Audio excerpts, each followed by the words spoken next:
한순간의 비극으로 모든 것을 잃었던 한 외국인 여성. 그녀는 도망치듯 낯선 한국 땅에 도착했습니다. 남편을 잃은 순간 저의 삶도 끝났다고 생각했어요. 처음엔 그저 상처를 피해 잠시 머물 곳이 필요했던 그녀였지만 한국에서 예상치 못한 따뜻한 정과 배려, 그리고 공동체의 힘을 경험하게 됩니다. 낯설고 두려웠던 한국은 어느새 그녀와 아이에게 다시 살아갈 용기와 희망을 주었고, 그녀는 마침내 대한민국의 국민이 되기로 결심합니다. 이것은 단지 한 외국인의 귀화 이야기가 아니라 한국이라는 나라가 가진 아름다운 힘에 대한 진심 어린 고백입니다. 지금부터 감동적인 그녀의 여정을 함께 만나보겠습니다. 뉴욕 브루클린에 살던 사라는 누구나 꿈꾸는 행복한 가정을 가지고 있었습니다. 그녀는 사랑하는 남편 데이비드,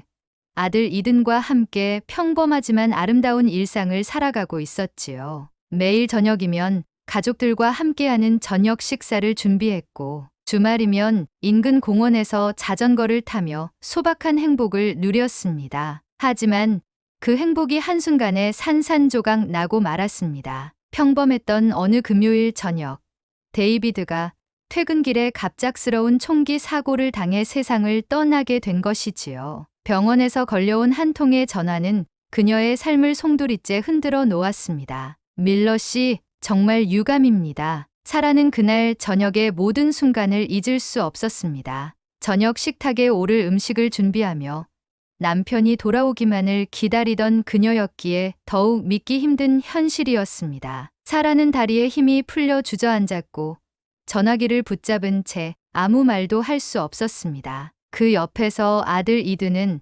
엄마가 왜 그렇게 울고 있는지 이해하지 못한 채 불안한 눈으로 바라볼 뿐이었습니다. 데이비드를 잃고 난 이후 그녀에게 남은 삶은 그저 견디기 힘든 고통뿐이었습니다. 매일 아침 눈을 뜨는 것조차 두려웠고, 집안 곳곳에 남아있는 남편의 흔적을 바라보며 매일 눈물을 흘렸습니다. 그녀는 회사에서도 우울과 불안에 시달리며 집중력을 잃었고, 동료들의 위로조차 마음에 와 닿지 않았습니다. 모든 것이 그녀를 질식시키는 것만 같았습니다. 어느 날 밤, 악몽에 시달린 아들이 울면서 잠에서 깨어났습니다. 그 모습을 본 사라는 더 이상 이곳에서 지낼 수 없다는 사실을 깨달았습니다. 그녀는 회사에 사정을 이야기했고 한국 지사로에 이동을 요청했습니다. 지인들은 그녀의 갑작스러운 선택에 의아해했지만 사라에게 한국은 유일하게 데이비드와의 추억이 없는 곳이었고 잠시나마 현실에서 벗어날 수 있는 공간이었지요. 사라가 한국을 선택한 데에는 또 다른 이유가 있었습니다. 예전에 출장으로 잠시 서울에 방문한 적이 있었는데 당시 그녀는 낯선 곳에서도 따뜻함과 안전함을 느꼈습니다. 핸드폰을 카페에 두고 나왔지만 몇 시간 후 그대로 찾았던 길을 잃었을 때 경찰관이 호텔까지 친절히 안내해 주었던 기억 때문이었습니다. 그녀는 그 작은 경험들을 통해 한국이라면 이든과 그녀를 잠시 보호해 줄 수 있을 거라 믿었습니다. 그렇게 사라는 아들과 함께 뉴욕에서의 모든 삶을 정리하고 한국행 비행기에 몸을 실었습니다. 공항에 도착한 그녀는 여전히 두려웠지만 동시에 작은 희망도 품었습니다. 이곳에서라면 다시 시작할 수도 있지 않을까 하는 기대감이었지요. 인천공항에서의 첫날 밤, 사라는 낯선 서울의 오피스텔 창밖으로 보이는 밝은 도시의 풍경을 멍하니 바라보았습니다. 그녀는 이상하게도 작은 평온함을 느꼈습니다. 아무도 그녀의 아픔을 몰랐고 아무도 그녀를 연민의 눈으로 바라보지 않았기 때문입니다. 다음 날 밤, 아들과 함께 산책을 나선 사라는 뉴욕과는 전혀 다른 서울의 모습을 보았습니다. 늦은 시간에도 거리는 밝았고 사람들은 아무 걱정 없이 자유롭게 다녔습니다. 미국이었다면 상상조차 할 수 없었던 일이었지요. 이 낯선 도시가 그녀의 마음에 조금씩 스며들기 시작했습니다. 새로운 업무와 생활 환경에 적응하느라 데이비드를 떠올릴 시간이 줄어들었지만 여전히 밤마다 그녀는 남편을 그리워했습니다. 하지만 동시에 이 낯선 곳에서 사라는 점차 삶의 작은 의미를 되찾기 시작했습니다. 회사에서는 동료들이 그녀를 따뜻하게 맞아주었고, 특히 비슷한 처지의 싱글맘이었던 동료 지윤과 가까워지면서 사라는 점차 마음의 문을 열게 되었습니다. 그녀는 깨달았습니다. 어쩌면 한국은 단순히 도망쳐온 곳이 아니라 그녀의 삶의 새로운 가능성을 열어줄 곳일지도 모른다고 말입니다. 한국 생활이 어느덧 2달을 넘어가자 사라는 조금씩 삶의 안정을 느끼기 시작했습니다. 처음에는 두려움으로 가득했던 낯선 환경도 어느새 그녀에게 익숙한 일상이 되어갔습니다. 무엇보다 그녀가 마음의 문을 열게 된 결정적인 계기는 회사 동료인 김지윤 씨와의 만남이었습니다. 어느 날 늦은 저녁, 사라는 회사에서 야근을 마친 후 아들 이든 걱정에 전화를 걸던 중이었습니다. 그때 지윤 씨가 사라의 모습을 눈여겨보다가 조심스럽게 다가와 물었습니다. 아이 때문에 걱정되세요? 사라는 짧게 고개를 끄덕였고 지윤 씨는 미소를 지으며 말을 이었습니다. 저도 혼자 아이를 키우고 있어요. 수아라는 딸이 있거든요. 사라는 놀라서 지윤 씨를 바라보았습니다. 평소 친절했지만 사적인 이야기는 나누지 않았던 터라 같은 처지의 사람을 회사에서 만날 줄 몰랐던 것입니다. 사라는 그날 처음으로 남편을 잃었던 이야기와 미국에서 겪었던 외로움과 아픔을 조심스럽게 털어놓았습니다. 지윤 씨는 그런 사라의 이야기를 진심으로 들어주며 공감의 눈물을 흘려주었습니다. 사라 씨, 여기는 혼자라는 느낌이 들지 않을 거예요. 한국 사람들은 힘들 때 서로 돕는 게 익숙하니까요. 이제부터 우리도 서로 도우면서 지내요. 지윤 씨의 따뜻한 말 한마디가 사라의 얼어붙었던 마음에 온기를 불어넣어 주었습니다. 얼마 후 지윤 씨는 사라와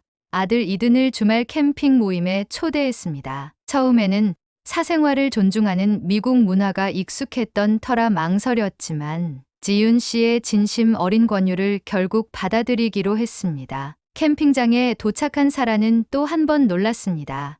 회사의 여러 동료들과 그들의 가족들까지 총 5가정이 모여 있던 것입니다. 그들은 낯선 외국인 가족을 전혀 어색해하지 않고 오히려 오래된 친구처럼 따뜻하게 맞아주었습니다. 사라 씨, 이든이 한국 음식은 잘 먹어요? 삼겹살이랑 김치찌개는 괜찮을까요? 사라는 동료들이 건네준 따뜻한 음식을 맛보며 감동했습니다. 이든 역시 다른 아이들과 어울려 한국말과 영어를 섞어가며 웃음꽃을 피우고 있었습니다. 모닥불 앞에서 서로 이야기를 나누던 시간, 한 동료가 사라에게 물었습니다. 사라 씨는 한국에서 살면서 뭐가 가장 좋으세요? 그 질문에 사라는 순간 말을 잇지 못했습니다. 그녀가 미국을 떠나고 처음으로 다시 느낀 따뜻한 공동체의 마음이 벅차게 느껴졌기 때문입니다. 그녀는 조금 떨리는 목소리로 대답했습니다. 혼자가 아니라는 느낌이요. 사실 여기엔 저랑 이든밖에 없는데도 이상하게 혼자라는 느낌이 안 들어요. 그 말을 듣던 지윤 씨와 다른 동료들도 눈시울을 붉히며 사라의 손을 잡아주었습니다. 그날 캠핑장에서 보낸 시간은 사라에게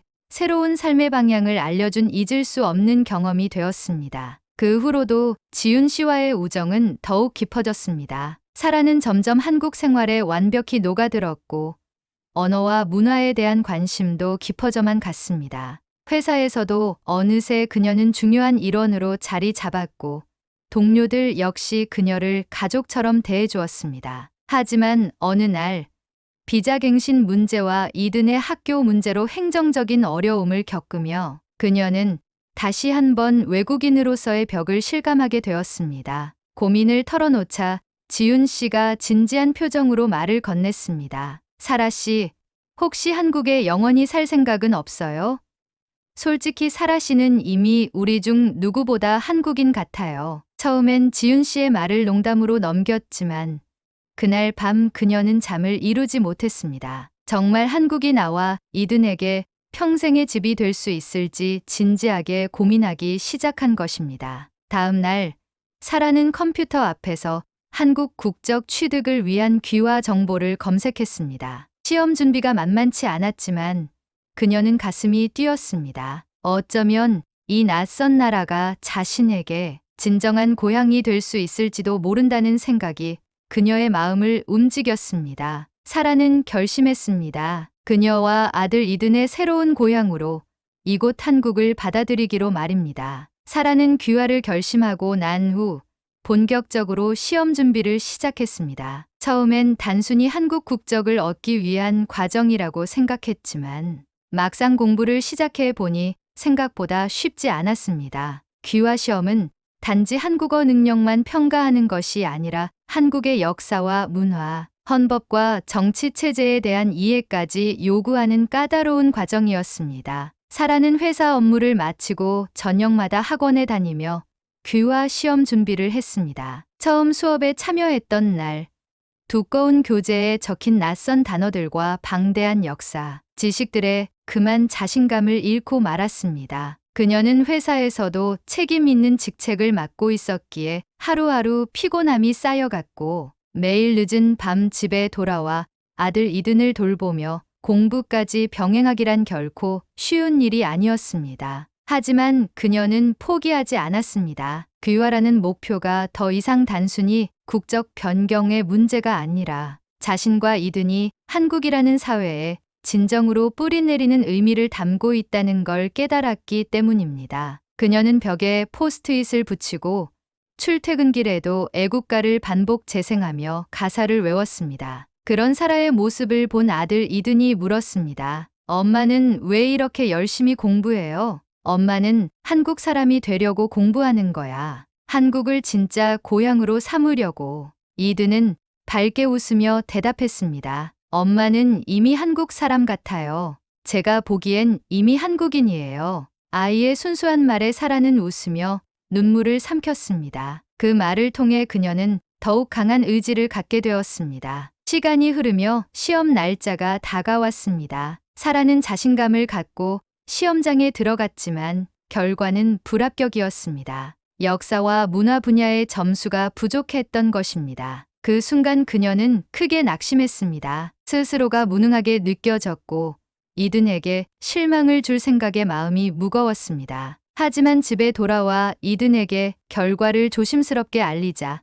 이든은 엄마를 꼭 껴안으며 말했습니다. 엄마, 걱정하지 마세요. 다음에 또 도전하면 되잖아요. 엄마는 포기하는 사람이 아니니까요. 아이의 위로가 사라를 다시 일으켜 세웠습니다. 그녀는 이든의 말처럼 포기하지 않고 다시 도전하기로 결심했습니다. 그러나 이번에는 방법을 바꾸기로 했습니다. 그동안 책만 보고 공부했던 것에서 벗어나 실제 한국 사람들의 삶 속으로 들어가기로 마음먹었습니다. 그녀는 지윤 씨의 소개로 한부모 가족 센터에 참여했습니다. 그곳에서 그녀와 비슷한 환경의 다른 싱글맘들을 만나며 깊은 위로와 격려를 받았습니다. 그들과 함께 김장을 담그고 명절을 보내며 책 속에서만 배워왔던 한국의 문화를 몸으로 직접 체험할 수 있었습니다. 이든 역시 센터에서 친구들과 어울리며 점점 한국어 실력을 키워갔습니다. 어느 날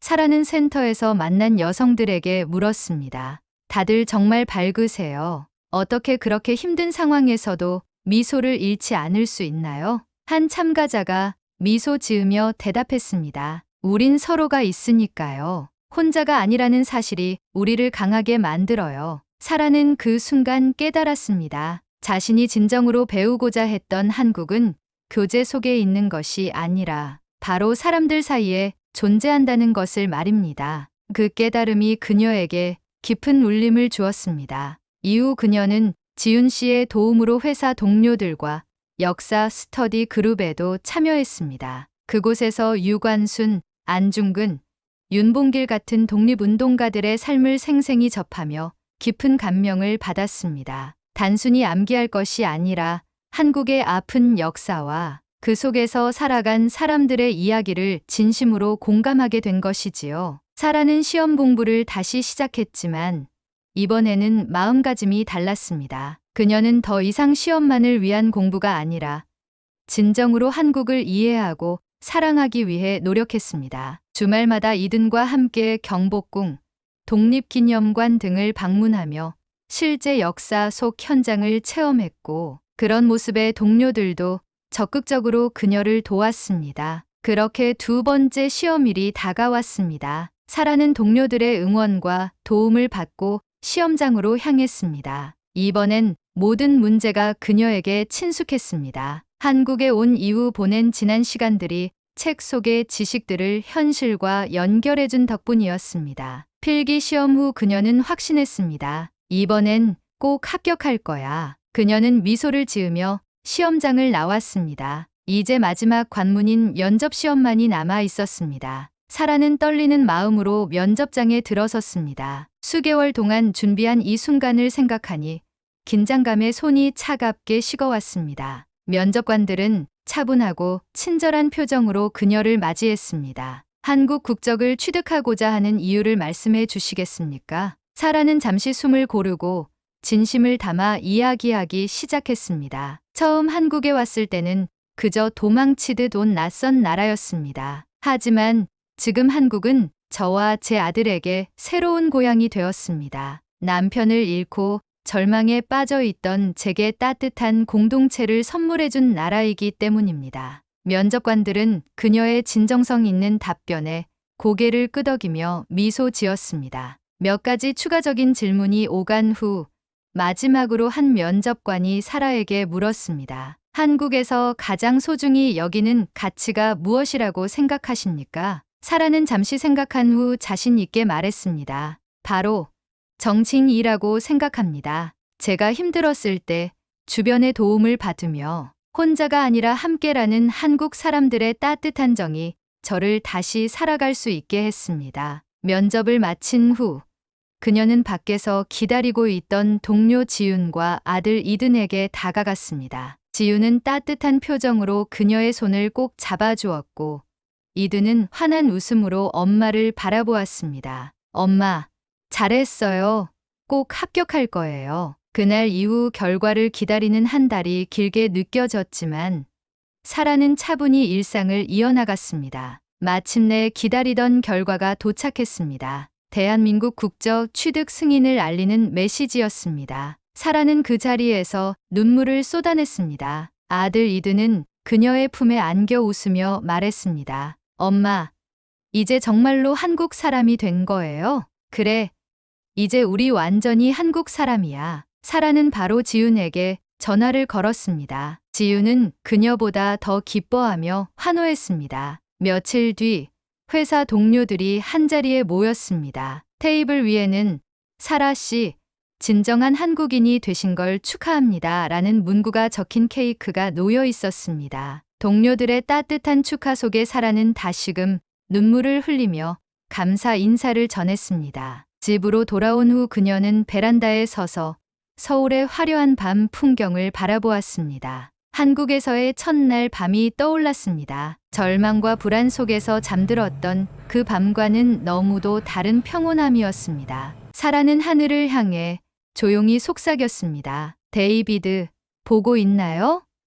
나 이제 잘 지내요. 한국이, 이 나라가 나를 다시 살게 해줬어요. 다음 날 아침, 그녀는 새로 발급받은 대한민국 여권을 손에 쥐었습니다. 아들 이든과 함께 찍은 여권 사진을 바라보며 그녀는 새로운 삶이 시작됐음을 실감했습니다. 이제 진짜 우리의 집에 온 거야. 사라는 미소 지었습니다. 남편을 잃고 모든 것이 끝났다고 생각했던 그녀에게 한국은 완전히 새로운 시작을 선물했습니다. 그녀는 이제 이 나라의 일원으로 살아가며 받은 사랑을 돌려줄 생각에 가슴이 뛰었습니다. 그날 이후 사라는 더 이상 외국인이 아니었습니다. 그녀는 한국의 진정한 국민으로 이든과 함께 이 땅에서 행복한 미래를 꿈꾸며 살아갈 것입니다. 오늘 이야기가 마음에 드셨다면 구독과 좋아요 부탁드립니다. 여러분의 응원이 감동새싹 채널이 자라나는 데 큰 힘이 됩니다. 앞으로도 마음이 따뜻해지는 감동적인 사연들로 찾아뵙겠습니다. 지금까지 감동새싹이었습니다. 감사합니다.